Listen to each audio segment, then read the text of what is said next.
Friends, మన భారతదేశంలో ఎన్నో గొప్ప గొప్ప మందిరాలు ఉన్నాయి. ఆ మందిరాలలో దాగి ఉన్న రహస్యాలు ప్రతిరోజు బయటపడుతూనే ఉన్నాయి.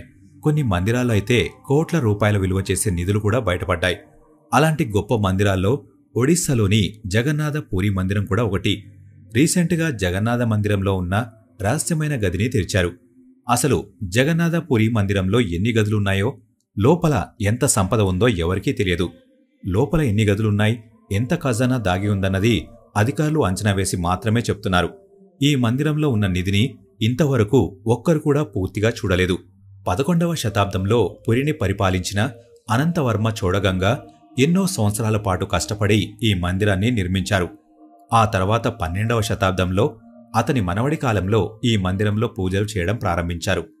ఈ మందిరంలో శ్రీకృష్ణుడితో పాటు తన అన్న బలరాముడు, అలానే చెల్లెలు సుభద్ర విగ్రహాలు ఉంటాయి.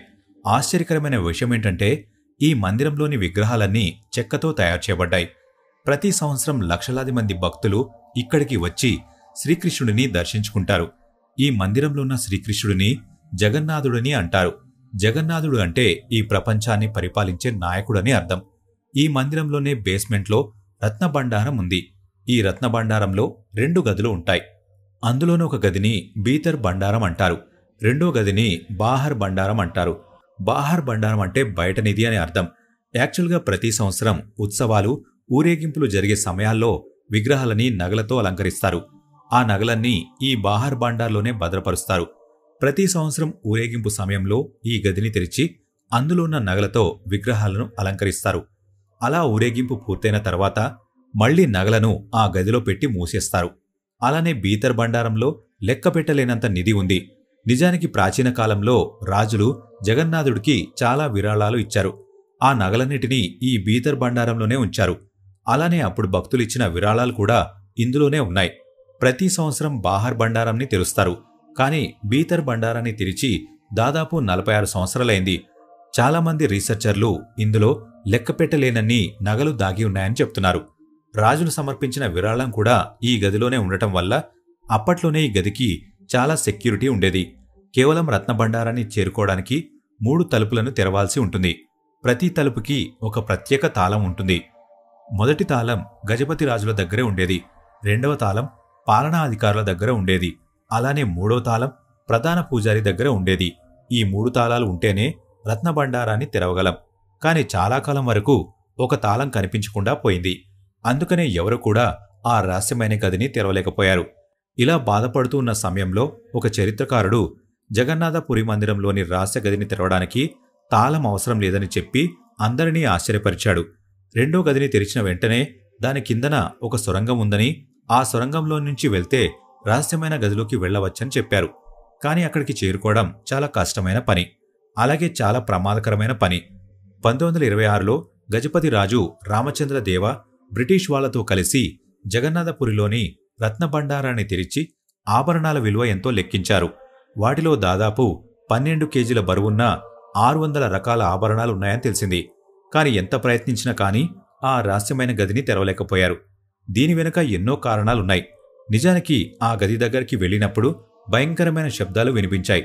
అందుకనే చాలామంది ఆ శబ్దాలను విని భయపడి వెనక్కి వెళ్లిపోయారు.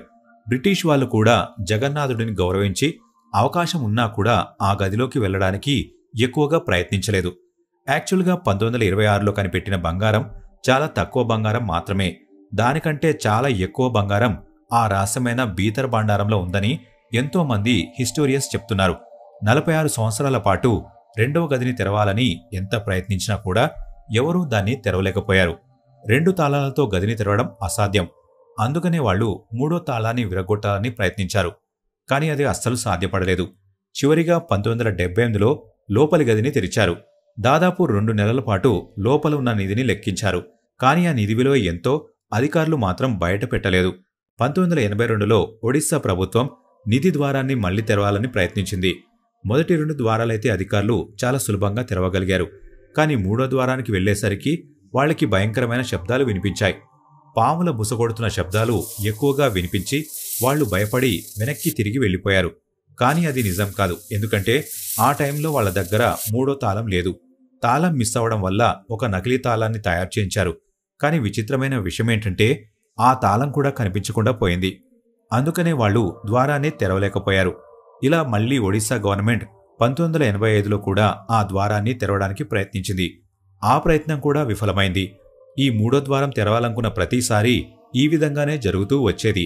ఈ రత్నభండారాన్ని తెరిస్తే దేశానికి జరగరాని అనర్థం జరుగుతుందని, అలానే ప్రకృతిలో ఎన్నో వైపరీత్యాలు ప్రారంభమవుతాయని మందిరం పూజారులు హెచ్చరించారు.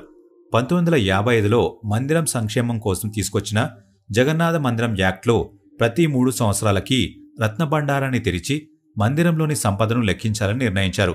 2018లో ఒడిశా గవర్నమెంట్ హైకోర్టు పర్మిషన్స్తో కొంతమంది ఆఫీసర్స్ సాయంతో మందిరంలోని రత్నభండారాన్ని తెరవడానికి మళ్లీ ప్రయత్నించింది. కానీ ఈసారి కూడా ఒడిశా గవర్నమెంట్కి నిరాశ మిగిలింది.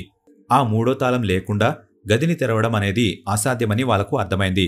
కానీ వాళ్లు ఆ గది కిటికీని తెరిచి చూసినప్పుడు ఆ గోడలు పూర్తిగా పాడై ఉండడాన్ని గమనించారు.